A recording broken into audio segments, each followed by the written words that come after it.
Aloha. I'm Sam, the Lone Ranger. Let me say, first of all, that thank you to the sponsors of the program today and for including me. I just want to say that, usually when people get up to speak, they have a disclaimer. I work for so-and-so, but I'm not speaking for them. Let me tell you today, I'm speaking for the entire legislature. Right, Dante? Right, Dante? I have power of attorney. Even though Civil Beat doesn't think that we Republicans accomplished anything, and they just published all of the bills that were introduced but none passed, they didn't tell you that those bills were good and they should have been debated by this legislature, like initiative, referendum, recall, term limits, things like that. But let me just say also that I feel really secure in this room knowing that there are so many attorneys huddled in the back.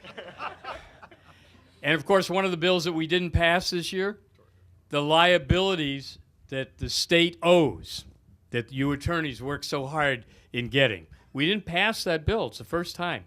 And that's very interesting. We didn't pass the APEC bill. We didn't really do a good job on the salaries bill and all of that. But let me address some of the issues here for you real quickly. First of all, the word, my word, is bankrupt. Fiscally bankrupt, bankrupt of new ideas, bankrupt ethically. That was your 2011 legislature. And I know there's disagreement and all that, but here is the rest of the story. First of all, as far as the budget and the question that Mr. Fidell had, let me tell you that I've been saying for months that the budget is not balanced. I said it at the end of the session at our 7th press conference. It is not balanced. And if anybody goes to the trouble that my staff and I went to add up every line item, you will find that this budget is not balanced. Now, are we in the same boat or the same canoe? No. I do not want to be in a sinking canoe or one that's underwater. Some of us know the direction that we want to go and that we think that the state should go if we're going to be profitable. But that is not the direction, in my humble opinion, that we went in or are going in now. Were there pronouncements of austerity and change and all this? Yes, there were pronouncements. There just wasn't anything to back that up. Now, let's keep a couple things in mind. First of all, the budget. $21 billion over the next 2 fiscal years, starting July 1st. Now, that's after getting over an approximate $232 million deficit that ends in the fiscal year currently 11, which ends on June 30th. 21 billion bucks. Now, when the governor first came in and first presented his budget to the legislature, the budget was an increase in expenditures.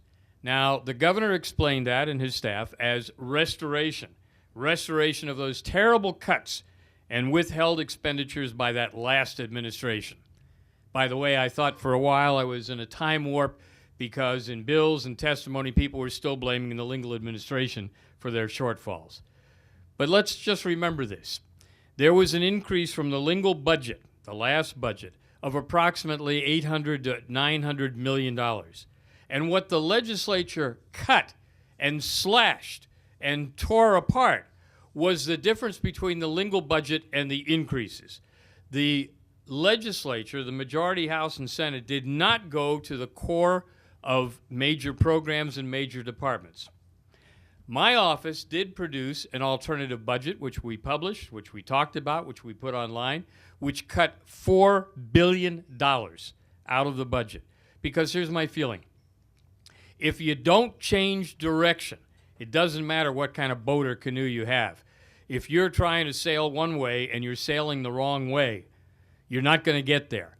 And we had an opportunity to make significant and systemic changes in the way that we do the budgeting, but because of all of these special interests, we chose not to do that. We made cuts here, we made cuts there. We were basically cutting around the edges.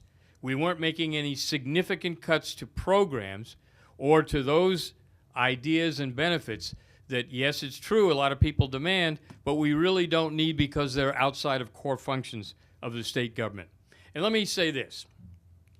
We have more people than ever in Hawaii that go to the government first, second, and third to maintain them, including businesses. They want the government to fund them, subsidize them, protect them, create barriers of entry, do all kinds of things, rather than doing them for themselves. And in the social services area, right now, the Department of Human Services is spending over $2 billion a year. And they keep telling you about how many more people are on food stamps, how many more people are on MedQuest, how many more people they have to help. And it's true. The numbers keep going up. First of all, years ago, the Department of Human Services was out knocking on doors trying to sign people up for these different programs. And now they've been successful beyond their means. And the difficulty is that we have more people demanding more money and less of the money to go around. And by next year, the Department of Human Services will be the #1 cost factor in the state of Hawaii, surpassing public education. That's a frightening statistic. We've had problems, for example, with the COFA, with the idea of giving Micronesians free medical care and free other care because the federal government mandated it. It's true, the federal government mandated it. The only problem is these folks are taking about $130 million plus out of the state of Hawaii each year, and the federal government is kicking in about $10 to $11 million. It's what's called an unfunded mandate, and we have quite a few of those. And we had people in Congress that talked about it for years, but they haven't done anything. I understand now the governor and lieutenant governor, they're talking to Congress, and they're trying to do something. But look at all these years where we spent all this money. The other thing that you should be concerned about is the fact that while we talk about this so-called austerity that we have and the cutting and the slashing, as was brought up, the general excise tax exemption bill is estimated to bring in $400 million in revenue. And a lot of people describe that as, special treatment for business or loopholes and all of that. When you really looked at it, those exemptions basically were to guard against even more pyramiding or double taxation. And we saw how it's going to affect the transportation industry, both airlines and surface transportation. Also in subcontractors, sublessees, everybody is going to be taxed at this point, but it is a tax on top of the tax and sometimes on top of the tax. And that's the significance. So when the legislature talks about something being temporary or just a temporary suspension, don't wait by the phone. They're going to see that money come in, and that's the whole idea. Everybody remember the ABBA song, the famous ABBA song, money, money, money, money? That's what it's all about. And that's why I say that the legislature did not come up with any really new ideas or new directions. And if you look at all of the bills, 3,200 bills that were introduced this session, not one bill was to improve Hawaii's business and investment climate. Not one of them. Everything from the get-go was how do we raise more money? How do we increase taxes? Who do we raise taxes on that's not going to squeal as much? Rather than cutting back on government. And as I say, the argument is, well, gee, we've got all these demands. We've got more people asking for government. It's time to say no. I heard the governor say, we're not like Wisconsin or Indiana or Ohio or Pennsylvania or New York or California and on and on and on. Well, we are. We just don't admit to it. We don't admit to the fact that we have a problem. We've got a very serious problem with an underfunded employee retirement system, a very serious problem in terms of the state health care system, and on down the line.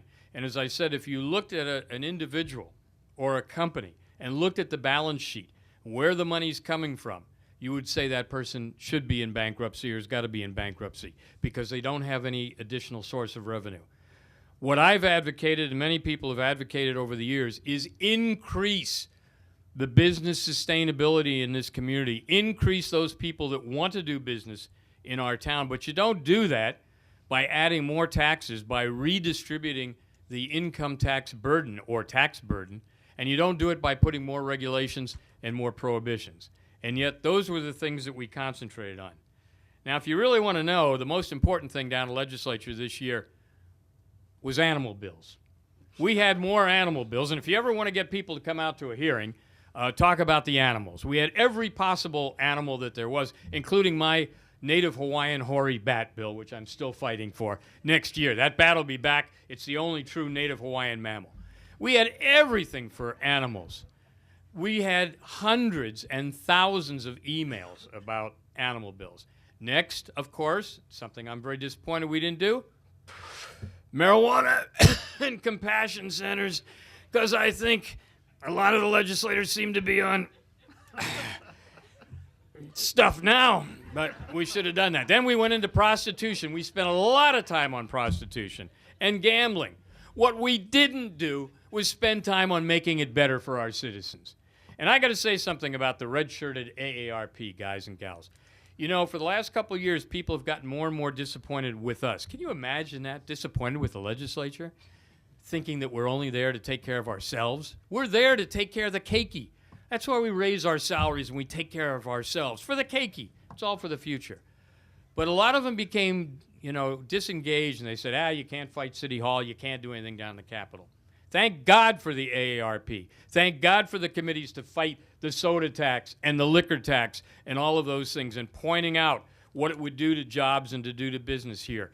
And that, to me, is the most important lesson, that they showed that, in fact, you can have a victory if you stay the course, if you keep talking to people. And I want to tell you, as far as the general excise tax, my colleagues, let's see, I think they're all in the same party, aren't they?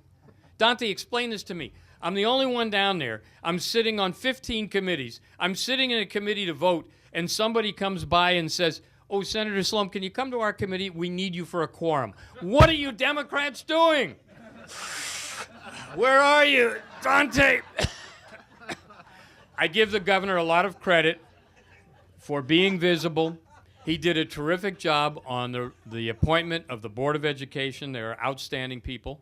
On the judiciary appointees that he made, and I think he did a really good job. Where I think the governor fails and the legislature fails is in terms of fiscal matters, because government is not a business. Government is force. They stick their hands in your pockets. And so that's what we have to look forward to, making real change. We've got an opportunity now. We've got great people in this community. We've got people that have had ideas, but those ideas have been ignored. The idea is, hey, we have a president that said hope and change. Where is that change? Not in Hawaii. So it was a very interesting session. Yes, the issues will be back because they all come back. I hope you will stay engaged, and thank you for having me today. Aloha. Yes. Up till this year, we've always been sort of mystified, surprised, astounded, blown over by what happens in the conference committees. Yes. Okay, but this year we had the early closing. Everybody went home early when ordinarily they stay late. Yeah. So what happened there? I'd like you to speak in your capacity as representing the all entire of the legislature. All right. 76. What happened there, and how did that affect things at the end? I hope I'm not talking out of school, but there is real dislike between House members and Senate members, real dislike. And when the Senate, for example, said on the final day, 6 p.m., that's it. After 6 p.m., we're not negotiating anymore. I said, yeah, sounds good. Let's see if you stick to it. They did. They stuck to it. And that was one thing. There also is a dissension between unions, between and among unions. Because as you know now, the Native Hawaiians have been bested. They will not be the most favored nation in the state of Hawaii. The most favored nation goes to the HGEA. It's in their union contract. And what it says is that if any other union gets any other benefit, they will automatically get it as most favored nation. It's in the contract. So you had people in conferences, for example, that said, we're done. We're not going to fund any of the collective bargaining agreements, which is the first time ever they did that. Part of it was because of money, but part of it was because we didn't want to do that. Chad brought up the interesting thing about the gambling bill and the Aloha Tower development. By the way, the other explanation was we'll house the gambling office inside the Aloha Tower development. The law says that you must have the contents of a bill that matches the title. And had that bill passed, it would not have passed muster. But again, to specifically answer your question, even if you're a Democrat on a conference committee, and they're made up of House members and Senate members, even if you are a Democrat on those committees, you have very little or no input whatsoever. You don't know what's going on because it's all behind closed doors. But this year, because of the animosity, because of other issues, because as my colleagues told me over and over again, they were hearing from their constituents. People said, no, we're at an impasse and we're not going to do it. There's no sense going on with the charade like we usually do, defer, defer, defer, defer, and then finally kill it. They just said, defer, we can't do it, it's over, it's done. And that's it. That was collective bargaining, and that was conference committees.